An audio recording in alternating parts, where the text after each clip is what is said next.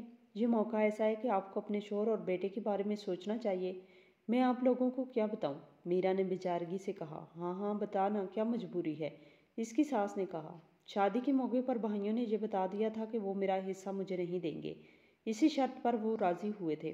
ان کے کہنے سے کیا ہوتا ہے، وہ تمہیں تمہارے حق سے محروم نہیں کر سکتے۔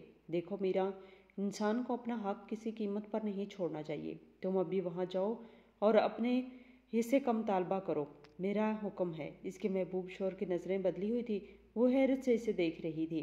بہرحال وہ حویلی آ گئی، اور جب اس نے اپنے سسرال والوں کا مطالبہ مجھ سے بیان کیا تو میں اپنے بیٹوں کے پاس آیا۔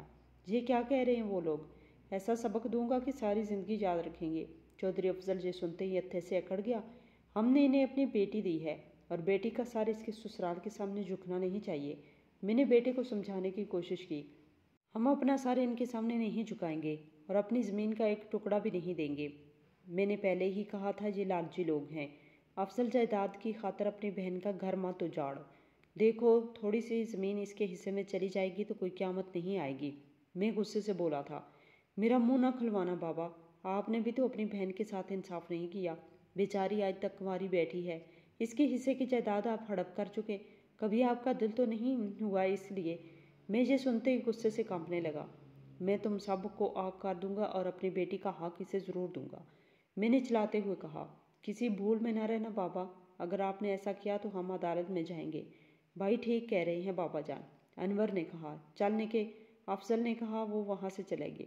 میں جہاں کا تہاں کھڑا رہ گیا۔ نہیں نہیں، میں اتنی آسانی سے ہار نہیں مانوں گا۔ وہ بڑبڑایا تھا، ہار تو ہو چکی بھائی، شادو نہ جانے کب وہاں آئی تھی، آپ کے ماننے یا نہ ماننے سے کیا ہوگا؟ نہیں، ایسا نہیں ہو سکتا، وقت بڑا ظالم ہوتا ہے بھائی، سب کو سبق پڑھاتا ہے، کسی کا سر بلند نہیں رہنے دیتا۔ میں اتنا کمزور نہیں ہوا کہ میرے بیٹے میرے مقابل کھڑے ہو جائیں۔ کمزور تو میں تھی بھائی، میرے والد تھے، ہمیں سب پتا تھا۔ کیا پتا تھا؟ میں اچنبے سے بولا۔ یہیں کہ دلاور کے غائب ہونے میں کس کا ہاتھ تھا؟ میرا اوپر کا سانس اوپر اور نیچے کا نیچے رہ گیا۔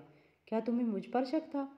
مجھے تو کیا بابا کو بھی شک نہیں، پورا یقین تھا، مگر وہ نہ اپنا بیٹا کھونا چاہتے تھے اور نہ میں اپنا بھائی۔ وہ کرائے کا قاتل جو آپ نے دلاور کو مارنے کے لیے بھیجا تھا، اس نے خودکشی کی، اور خودکشی کرنے سے پہلے اس نے اپنے گناہ کا اعتراف کیا۔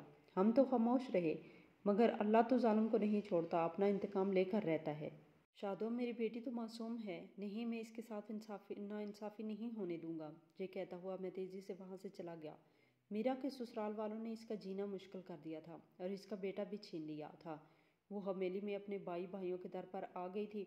اس نے شور نے کہا تھا کہ جب تک وہ اپنی جائیداد لے کر نہیں آئے گی اس کے دروازے اس پر بند رہیں گے۔ ادھر حویلی میں بھی اس کے لیے حالات سازگار نہیں تھے۔ دونوں بھابیاں اس سے کھار کھاتی تھیں اور اسے باتیں سناتی تھیں۔ اس پر بچے کی جدائی اس سے برداشت نہیں ہو رہی تھی۔ شور کی دھمکیاں الگ تھیں۔ ایک پھوپھی کا دم غنیمت تھا جو اسے دلاسے دیتی رہتی۔ ان دنوں میں شہر گیا ہوا تھا۔ بھائیوں اور بھابھیوں نے اس کا جینا حرام کیا ہوا تھا۔ وہ ساری ساری رات روتی رہتی۔ کب صبح ہوتی اور کب شام اسے پتہ نہیں چلتا۔ اور اس دن افضل نے اسے خوب بے نقد سنائی تھی۔ وہ اتنی دل برداشتہ ہو گئی کہ اسے صرف موت میں ہی پناہ نظر آئی اور اس نے حویلی کی چھت سے کود کر جان گنوا دی۔ جوان بیٹی کی موت نے تو مجھے توڑ کے رکھ دیا۔ تجھے بہت جلدی تھی میرا، میرا انتظار تو کیا ہوتا۔ یہ دیکھ میں تیری زمین لے آیا ہوں۔ میں نے کاغذات اس کی لاش پر رکھتے ہوئے کہا، اٹھ میرا شادو، یہ اٹھتی کیوں نہیں؟ جرم میں نے کیا اور سزا ملی میری بیٹی کو؟ یا اللہ، یہ کیسا انصاف ہے؟ میں پھوٹ پھوٹ کر رو دیا۔ بابر کا قتل میرے حکم پر ہوا تھا۔ میں قاتل ہوں۔ انسپکٹر، مجھے گرفتار کرو۔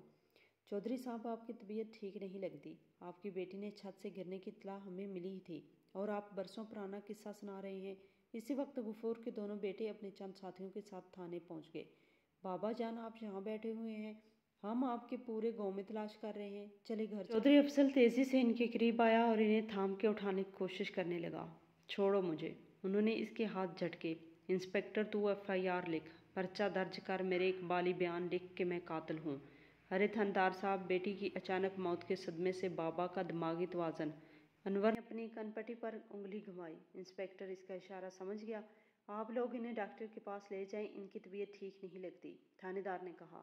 دونوں بیٹوں نے چودھری غفور کو بازوؤں سے پکڑ کر اٹھایا اور زبردستی کھینچتے ہوئے باہر لے گئے، اس طرح کہ وہ گھسیٹتا ہوا ان کے ساتھ چلا جا رہا تھا اور چیخ رہا تھا، میں قاتل ہوں، میں قاتل ہوں۔ اور تھانے دار بیٹھا سوچ رہا تھا کہ بیٹی کے صدمے سے بوڑھے باپ کا دماغ الٹ گیا ہے۔